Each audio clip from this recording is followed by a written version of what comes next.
guys, happy to see you. Natalie is here and welcome to my new video. The first and the most impressive way is to go by maglev train. It conveniently runs from Pudong International Airport to Longguan Road. Just to give you some facts. It has hit speeds of 431 km per hour and is the world's fastest commercial maglev system to date. Built with the technological help from German company Siemens in 2002, it is the world's first and only commercialized maglev train line in operation. However, China doesn't plan to stop and considers to construct a new floating bullet train capable of hitting speeds of 600 km per hour. Let's wait and see. The price is 50 yuan for a single-way ticket. Going by metro will be your second option if you are already in the city center and want to go to a specific place. Shanghai's metro is one of the most modern and efficient in the world. However, for the first time, it can be quite tricky to understand in a twisted system of lines, especially if they are written in Chinese. Taxi fares are really affordable in Shanghai, which makes them one of the most convenient and preferable ways to move around the city. But the stumbling point is, if you don't speak Chinese, it can be hard to explain directions as no drivers in Shanghai speak English. So prepare a written destination address translated into Chinese. Nanjing Road is the main shopping area in Shanghai and is one of the world's busiest shopping streets. In fact, it consists of two sections, Nanjing Road East and Nanjing Road West. In the West Nanjing Road, you can find luxury shopping malls to empty your wallets, whereas in the East Nanjing, affordable mass-market malls lie along a busy pathway. Uniqlo, Zara, H&M and others will warmly welcome you, so you won't notice when you shop till you drop.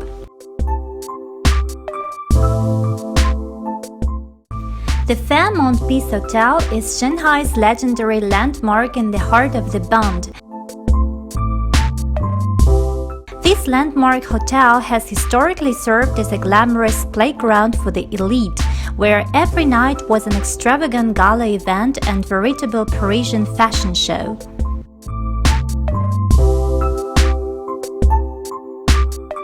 From Nanjing East Road, we conveniently walk to the Bund.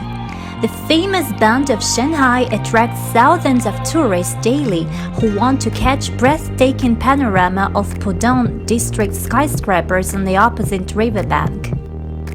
For a century, the Bund has been one of the most recognizable symbols and the pride of Shanghai. The architecture along the Bund is a living museum of the colonial history of the 18th, comprised of 52 buildings of various architectural styles, including Gothic, Baroque, and Neoclassical styles. It is often referred to as the Museum of Buildings.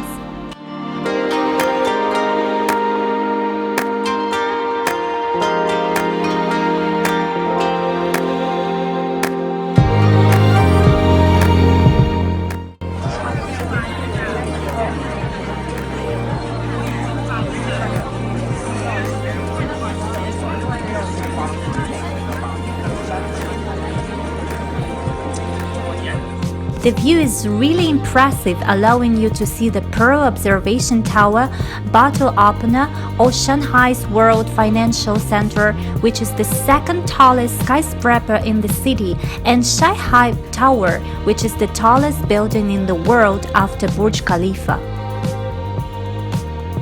Also, if you want, you can have a river cruise around Huangpu River to observe all skyscrapers of Pudong district at a closer distance. I think better taking an evening cruise where all buildings begin to be lit up, making a spectacular view even more gorgeous. Here you can see the Shanghai Custom House building. Built in 1927, the building remains a customs house today. The custom house is seen as one of the symbols of the bond in Shanghai.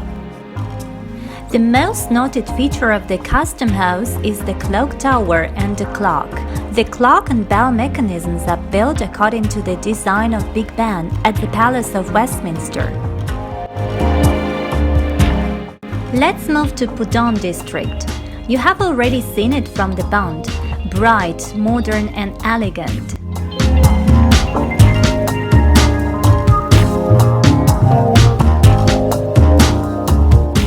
It is located east of the Huangpu River across from the historic city center of Shanghai in Puxi. The name refers to its historic position as the east bank of the Huangpu River, which flows through central Shanghai.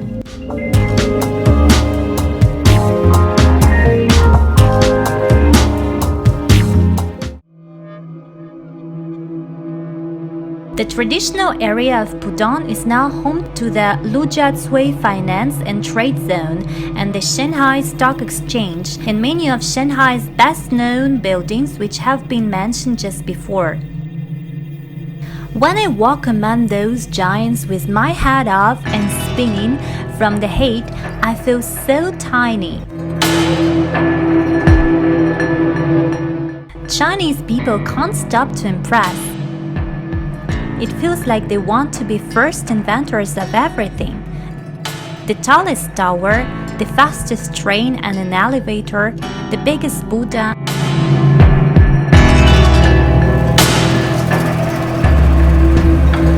The results of their pretentious plans are overwhelming. How do you think you can see the best view over Pudong district? From the Oriental Pearl Tower? From Bottle Opener? From Shanghai Tower? You are all right, but in most cases you need to pay and wait in a long line to go to the top. Does it worth it?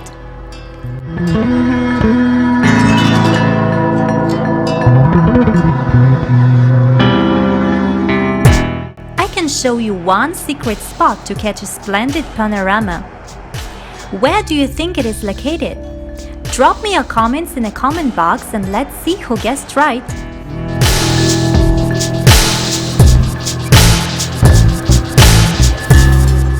The Oriental Pearl Tower is 468 meters high tower and is the world's sixth and the China's second tallest TV and radio tower. However, even more alluring than its height is the unique architectural design that makes Oriental Pearl Tower one of the most attractive places anywhere.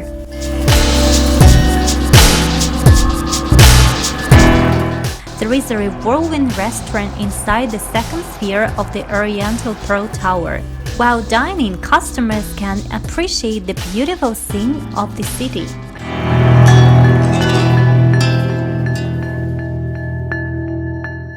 Shanghai Tower embodies a new prototype of tall buildings.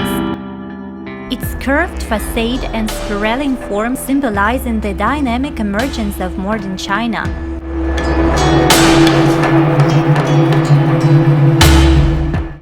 For tourists, the Shanghai Tower visit would not be completed unless including a climb to the top of Shanghai Observatory, which is the world's highest indoor observation deck. Tourists are recommended to visit the exhibition hall on the floor B1 first, and then take the express elevator to 118th floor directly within only 55 seconds. At last, see the exhibition of Shanghai Eye on the 125th and the 126th floors if time permits.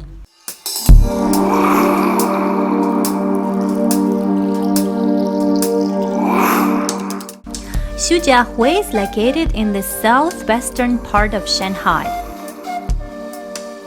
In just 10 years, Xujiahui has become one of the 4 biggest shopping destinations in Shanghai. Easily accessible by Metro Line 1, Xujiahui Station, Many people enjoy shopping at Shijiahui because of the number of modern and fashionable shopping malls, all within walking distance from each other. Shijiahui Shopping District has complete facilities including 2 cinemas, 2 hypermarkets, and many shops selling both upscale and reasonably priced clothes and accessories. Besides, Shijiahui is famous for electronic items, with 2 large electronic malls, Metro City and Taiping-Yan Suma Plaza. It is one of the biggest places for people to get electronic equipment, from cameras to PSPs to Xboxes and mod chips for those XP boxes and other game consoles as well. In every cubicle-like row is a representative who will help you to fix your PC problems. If you are not careful, sell you something you don't need. Better if you personally know a seller who was recommended by other clients. Like this, I bought my laptop and iPhone, which still works and which I make my videos with. Also, if your pocket isn't that full, you can buy second-hand electronics and gadgets cheaper when with pretty good quality. One of the more ironic qualities of buying electronics in China is that despite all components being made here, foreign company goods still count as imports. Suggested retail prices are pumped even higher than they would be in the US. Unless you know how to negotiate for a better deal.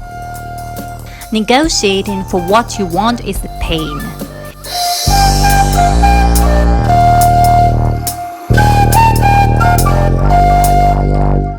Also, prepare your cash, guys.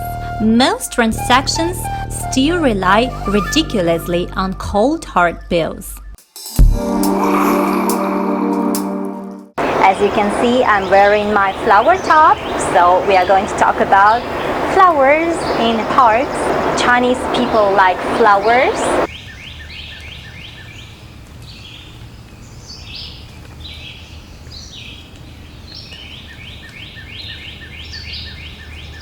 I would recommend one nice park that I like, and I've been living quite close to it. It's located just near to Zhongshan Gongyuan Station. It's called Zhongshan Park. So it's pretty popular among tourists and locals. It's nice for walking and watching flowers. They have sakura blooming in spring, and it's really pretty. I had those pretty pictures of me and sakura. Also, as I have previously mentioned Shijiahui area, you should know that there is a Shijiahui Park. There are located basketball courts and a children's playground.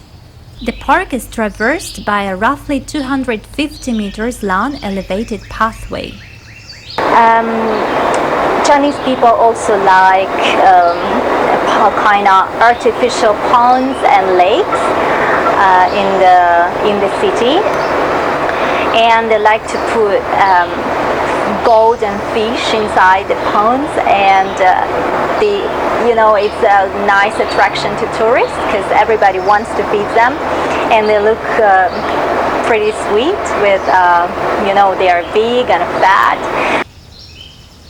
The other notable park in Shijiahui is Guangqi Park, which features the tomb of Xu Guangqi, after whom the area and district are ultimately named.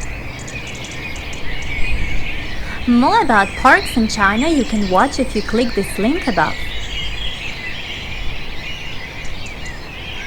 I would recommend you to visit Shanghai parks, and when you are in Shanghai, you will be happy to feed the fish and turtles too, I think.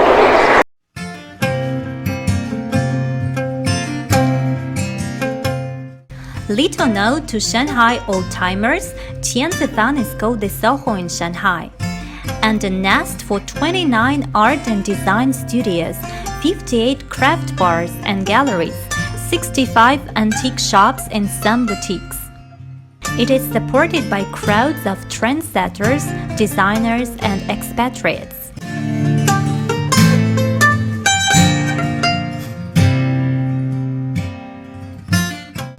The development of Tianzifan is fairly recent. One of the Shanghai highlights is the old residential buildings called shikumen, literally stone doors, which means housing with stone door frames and solid wooden doors. There are over 20 varieties of well-preserved shikumen buildings in Tianzifan, whose types and completeness rank with the best in the city.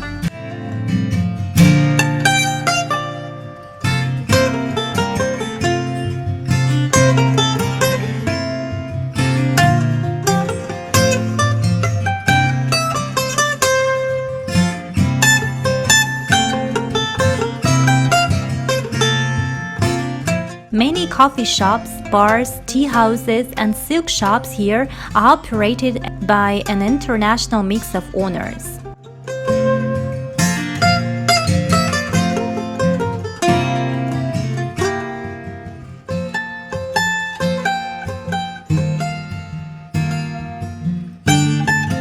Restaurants here are small but offer various delicious foods from many countries, such as Thai food, New York steak and burger, grill, Japanese sushi, French goose liver, cheese hot pot.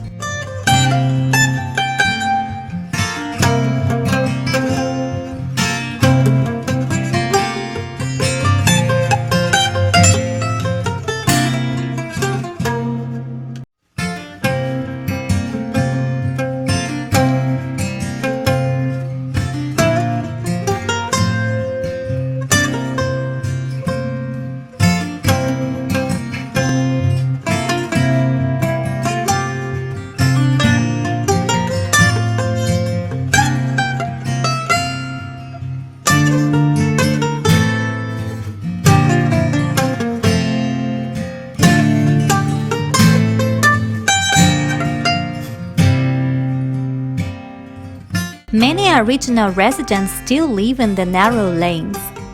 Please be mindful and respect their privacy. Both visitors and local residents deserve a respite in these acres.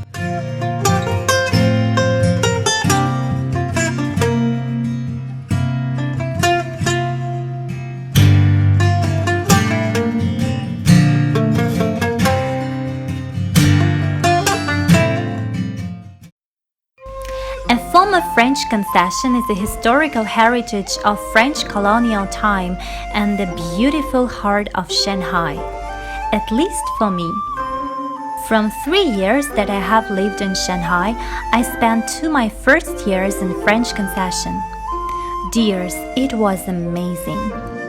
I lived in Wukan Street, which is one of the most beautiful and the most expensive streets in Shanghai. Many visitors take beautiful shots in the street every day.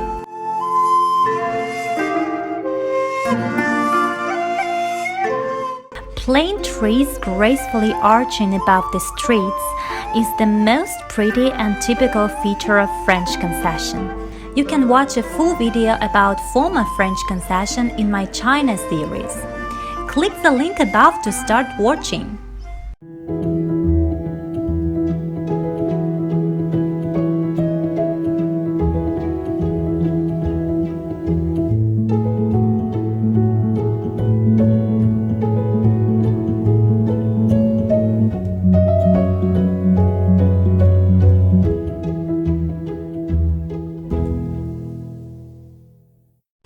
Some things can seem weird for foreigners' eyes, that's why I put them separately in a chapter, Local Life. One funny thing about China is that even in the middle of the most developed city like Shanghai, there will always be little details that would remind you that you are actually in China. Like a guy selling a turtle in the middle of the street.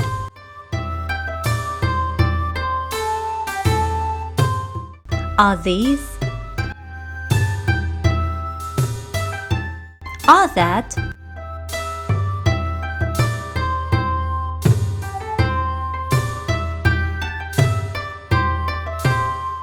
And the most efficient way to go around the city is not like this, but like this.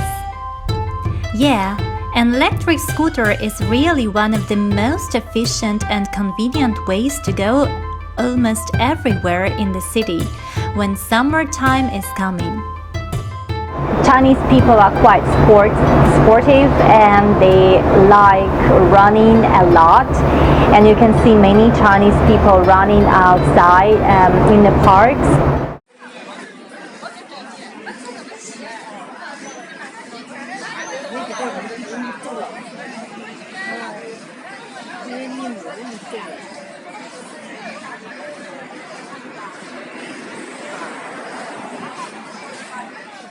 自己成全谁的梦想，只是这样的日子，还剩下多少已不重要。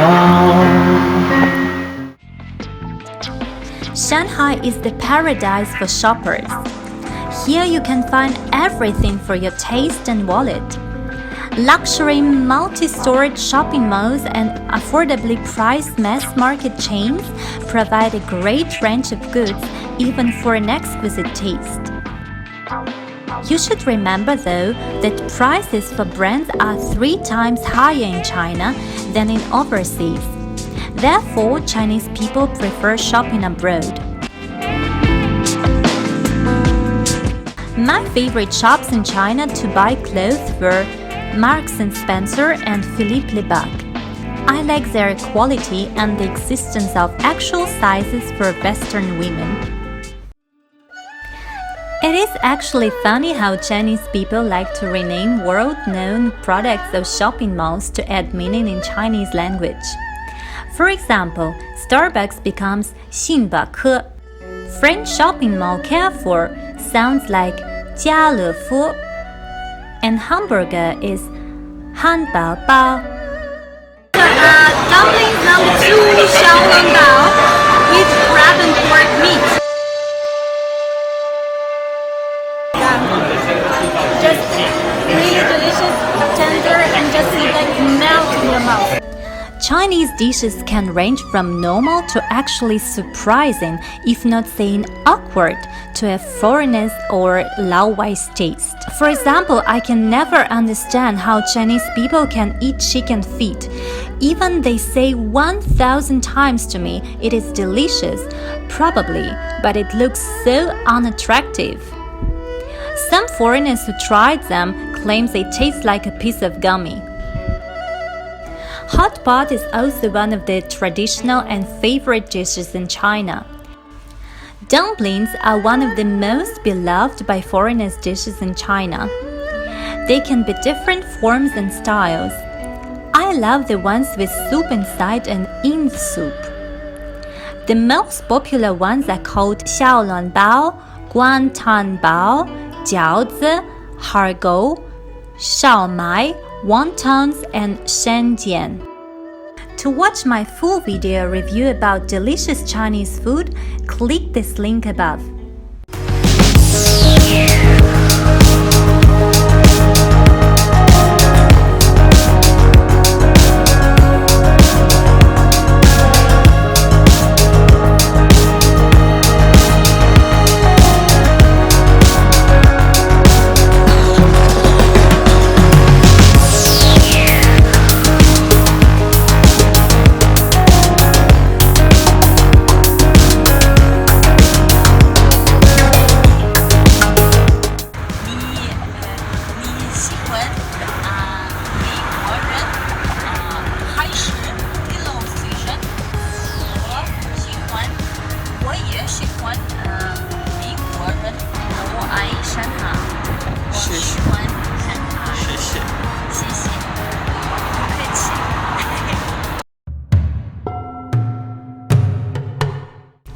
Going by train is a convenient way to visit other Chinese cities. Chinese trains are accurate, modern, and fast, and they come on time, what you can't say about planes. Flight delays is the #1 problem for most visitors and residents in China.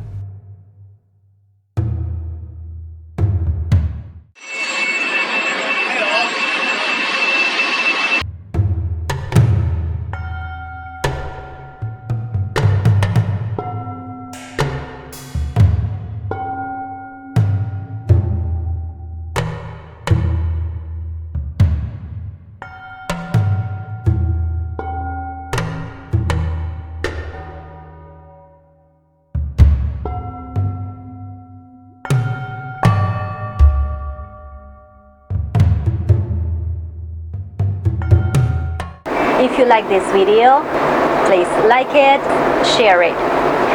Stay in touch and see you in the next video. Bye bye.